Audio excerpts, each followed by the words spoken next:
تعتبر كرة القدم من الرياضات الأكثر شعبية في العالم، وتجمع بين الثقافات والشعوب.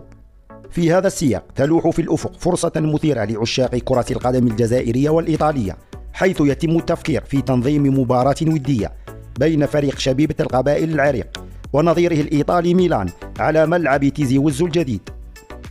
ومن المتوقع أن تقام المباراة في ملعب تيزي وزو الجديد الذي يعتبر من أحدث الملاعب في الجزائر.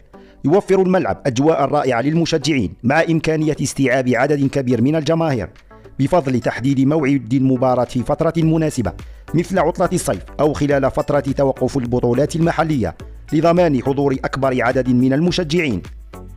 ومن المتوقع أن تشهد المباراة تفاعلا كبيرا من الجماهير، حيث يعتبر كل من فريق شبيبة القبائل وميلان من الأندية التي تحظى بشعبية واسعة.